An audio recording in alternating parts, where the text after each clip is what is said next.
Hiyo sasa tunapozungumza habari ya kwa nini tulifikia huku, basi tujue tuna namna tofauti kidogo ya kudeal na makundi haya ambayo yapo sasa hivi. Kuna kitu kimoja cha kufahamu, aina ya wananchi tulionao kwenye nchi zote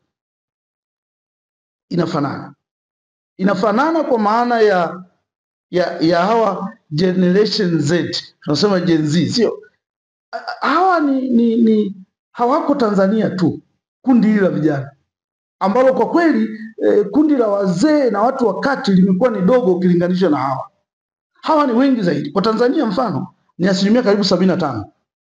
Sasa kama ni asilimia 75, ina maana wao ndio dominant. Nini kinatakiwa kifanyike? Tunatakiwa kuja na program zitakazoshughulika na hawa vijana. Kushughulika na hawa vijana kwa maana ipi? Kwa maana ya kujua kwamba wanatakiwa waone wanafanyiwa kitu fulani, na sio kwa Tanzania tu, ni nchi zote unaona zina machafuko ya vijana kuandamana. Sasa sio ukitazama hivi unaweza kadhani ni Tanzania tu. Rejea nchi kama Nepal tulizokuwa tunazizungumza, utazigundua kwamba na wao ni vijana hivyo hivyo. Kenya kule vijana hivyo hivyo. Nchi mbalimbali zinazo watu wanaoandamana ni hawa vijana.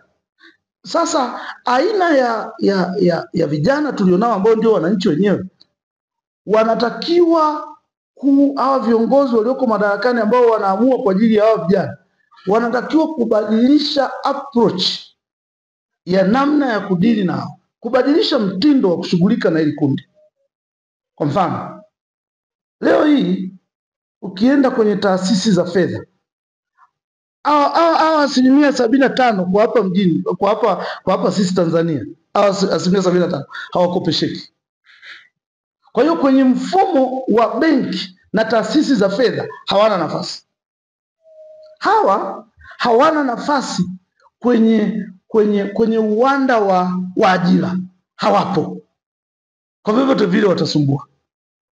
Hivi ni lazima kuja na mpango. Kwa mfano, benki zinaweza kuwa na programu ya kukopesha watu kwa kuwezeshwa na serikali, kwamba kiwango cha kukopesha kuanzia milioni 1 mpaka milioni 10 kinatakiwa kuwa bila dhamana.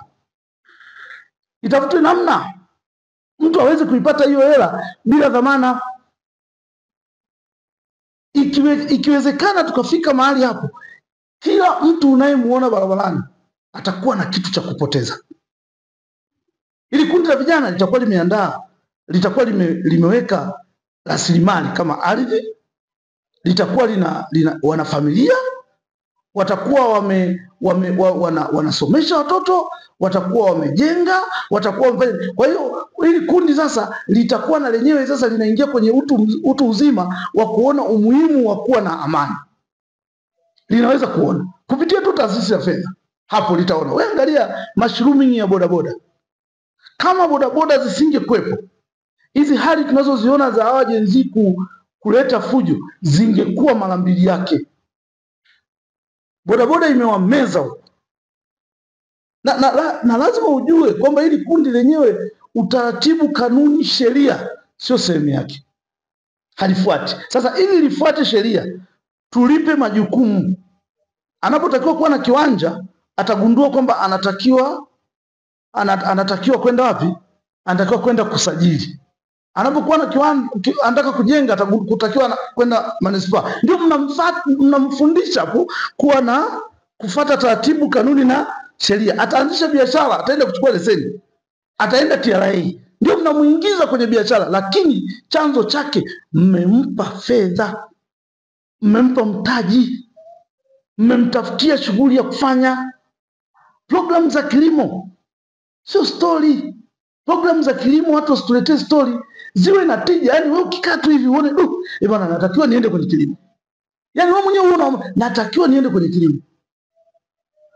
Viwanda vidogo vidogo hivi. Kwa mfano, mara kadhaa nimewahi kusema kwamba hivi mashirika kama SIDO Sio wanaenda nje huko wanatuletea mashine ndogo ndogo za kuandaa kwa mfano toothpicks, toilet paper, sijui kuandaa nini. Tuviwanda tuwe tudogo tudogo. Hivi kweli wanashindwa kuvileta hivyo vitu? Ukienda SIDO wana mashine za kukoboa na kusaga na kusaga karanga. Wameishia pale. Kumbe wanaweza kwenda zaidi. Mtu ukitaka kuchonga mashine ya kuchonga bolt na ipata wapi? Yaani mashine hizi ndogo ndogo tu za kufanya kuona models za kufanya namna za kufanya kazi nawezaje kupata? Sasa hivi vijana hawataki vitu vya kusubiri. Vijana hawataki vitu vya kusubiri. Ndio maana ukienda kuna wakati tutafika. Achana na hizi fujo. Kuna wakati tutafika.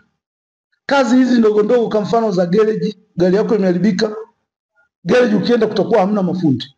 Kwa sababu sasa hivi vijana hawataki kukaa kule. Kwa nini? Kule kuna hela inachelewa. Fasta boda jioni ana 20,000 ana 10 kamaliza hii hela ya kupigia wewe rangi wiki 2-3 ndio apate 100,000. Hiyo jenzia hawezi kufanya. Kwa hiyo hata mafundi wakubwa ukienda sasa hivi mafundi wote kwenye magereji nenda wote ni wazee. Lakini angalia generation chini inakuja. Zile kazi ambazo tuliamini kwamba vijana wanaweza kuzikimbilia sasa hivi hawataki. Wanataka hela za haraka haraka. Kwa hivyo hata namna yao ya kuact ni hivyo. Kwa hiyo hata kiongozi ukiwa kiongozi kwa kundi kama hili ambao ndio wananchi wenyewe na usilibeze ndio wananchi wenyewe, unatakiwa uamue haraka kushughulika na hili kundi. Litengenezewe cha kupoteza. Hili kundi halina cha kupoteza.